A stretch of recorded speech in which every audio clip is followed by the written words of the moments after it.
Hustle culture tells us that we should devote our entire lives to our careers. Quiet quitting tells us that the answer is doing the bare minimum and caring less. Both approaches to work are spiritually draining, but for different reasons. These sweeping narratives, both of them, are insidious because they inform the lens through which we perceive our lives and make decisions. They determine whether we see the world around us as full of opportunities or full of inconveniences. They inform our identities, the stories that we tell ourselves about ourselves.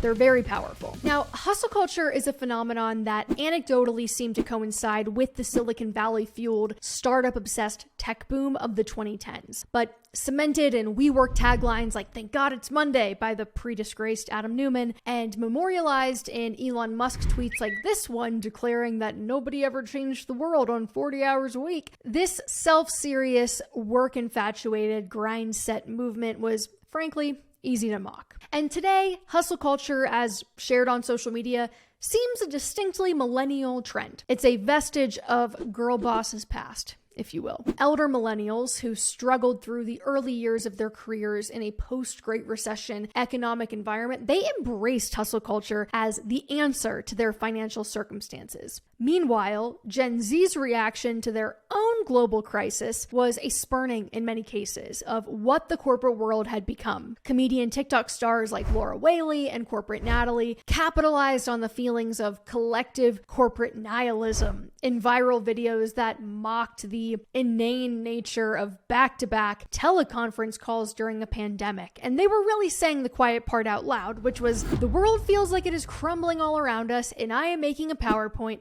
about Fritos." Work didn't really seem like it mattered in the broader context of what was happening, and a rejection of hustle culture followed. Quiet quitting is probably the closest term we have for a hustle culture counter movement. It's a celebration of doing the minimum viable requirements to keep your job. Gen Z does not dream of labor. And it's obvious in sentiments found all over TikTok that state plainly, to a reception of hundreds of thousands of likes, "I don't have a dream job because I don't want to work." While hustle culture pushed the millennial obsession with work to one end of the spectrum, the quiet quitting movement pushes it to the opposite. That if you go above and beyond, you are succumbing to a capitalist trap. Grinding, hustling for something, anything, indicates that you have been duped by the man. And to be fair, these beliefs are not totally unfounded. Wealth inequality in the 2010s in the US has surpassed that of the Gilded Age, a famously unequal time. So you'd be forgiven for writing off hustle and grinding and labor in general as a fool's errand. Writers like Laura Pitcher in her piece for Vice pointed out the flaws in the distinctly anti-capitalist strain of this rhetoric, that the ability to opt out and slack off in the first place is really only possible if you're already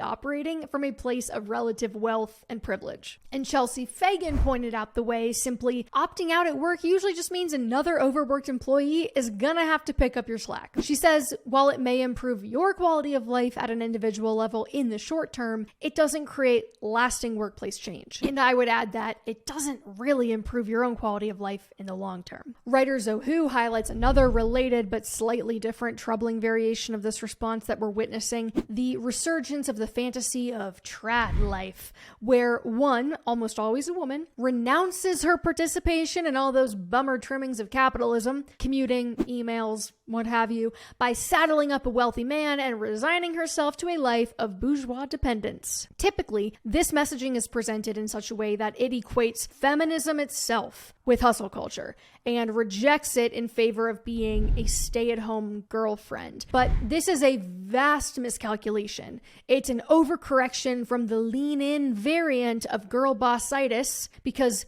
fetishizing the notion of being supported by someone else is not a radical rejection of capitalism. If anything, it serves to strengthen it. There's very little recognition, at least outwardly, that actually neither of these belief systems is healthy at the individual or societal levels. And in the case of the extreme version of quiet quitting, the anti-work counter movement that suggests unemployment should be for everyone, not just the rich, there's a sleight of hand happening. It becomes easy to demonize working hard at anything as inherently negative or exploitative. Labor of any kind is seen as manipulative and destructive. But What if this overcorrection is actually self-defeating? When I look back on the periods of my life characterized by all the trappings of hustle, early mornings or late nights or personal challenges, I'm not typically reminded of a miserable exploitative experience. On the contrary, many of those periods were some of the most meaningful in my life. Even in periods of relative hardship, the experience produced a sense of lasting